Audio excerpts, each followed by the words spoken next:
Israel has officially acknowledged a bold and unprecedented campaign targeting Iran's nuclear expertise, claiming responsibility for the assassination of at least 14 key scientists behind Tehran's atomic program. This wave of precision killings marks a major escalation in Israel's efforts to disrupt Iran's nuclear ambitions, an operation that analysts say could severely delay, though not entirely halt, Iran's progress. In a rare and candid interview with the Associated Press, Israel's ambassador to France, Joshua Zarka, stated that the elimination of the core scientific team has thrown Iran's nuclear program back by several years. The fact that the whole group disappeared is basically throwing back the program by quite a number of years, Zarka noted. He emphasized that these individuals were not targeted simply for their academic expertise but for their direct involvement in developing and assembling nuclear weapons. The Israeli military confirmed that 9 of the scientists were killed during the opening strikes on June 13, which also involved American bunker-busting bombs deployed by U.S. stealth aircraft. These experts were described as possessing decades of knowledge in physics, explosives, and specialized materials essential to weapons development. On June 24, Iranian state media reported the death of another scientist, Mohammad Reza Sadai, in a subsequent Israeli strike, days after his teenage son was killed in the initial wave of attacks. Saber's assassination highlights the personal and generational cost of the escalating shadow war. Although Israel has long been suspected of targeting Iranian nuclear scientists, this is the first time it has openly claimed responsibility for such operations. In 2020, Iran accused Israel of assassinating its top nuclear scientist, Mohsen Fakhrizadeh, using a remote-controlled gun, though Israel did not confirm involvement at the time. Ambassador Zarka, without directly naming Fakhrizadeh, acknowledged that his death had also significantly set back Iran's nuclear capabilities. Despite the damage inflicted, some analysts remain cautious.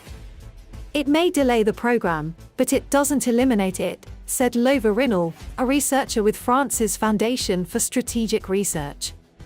She pointed out that while such strikes degrade infrastructure and talent, Iran has proven capable of rebuilding and adapting. Still, the message from Israel is clear: as long as Iran pursues nuclear weapons, its scientific and technical assets will remain targets, with increasingly little room for secrecy or survival.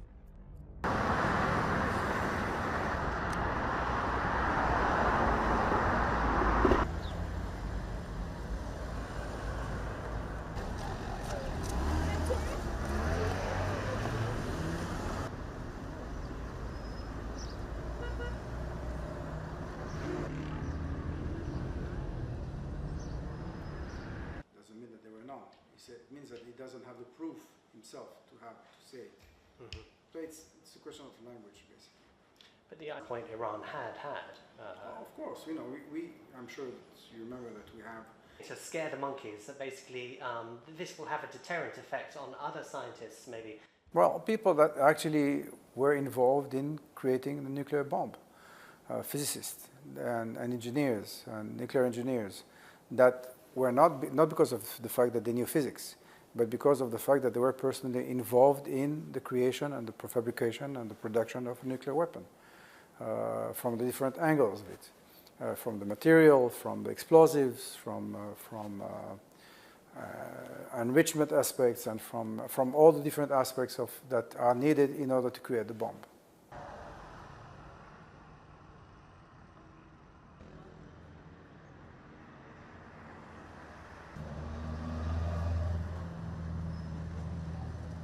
I mean, it's one thing to learn physics and to know exactly how a nucleus of an atom works and what is uranium and why there is a critical mass, etc., which is something that you find on the internet and you can in every possible university.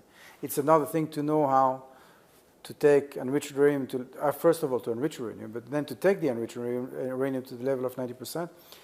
And to turn it into metal, to turn the metal into a bomb, and to have the explosives that are around it, etc., and to have all that minimized into a bomb, into a missile, and to have that missile explode at the right time when it lands on my country. Therefore, it's not that simple. These people had the know-how of doing it, and were developing the know-how of doing it further. And this is why they were eliminated.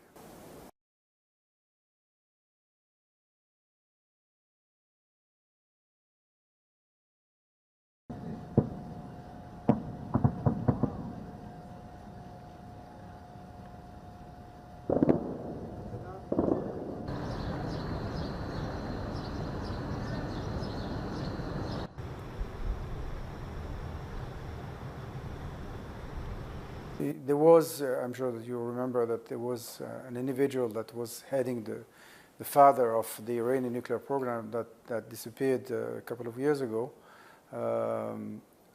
His elimination also postponed the nuclear program and the nuclear capabilities by a certain time. The fact that the whole group of those that were heading the nuclear program, and I'm speaking specifically of the military nuclear program, the fact that the whole group disappeared is basically throwing back the program by a number of years, by quite a number of years.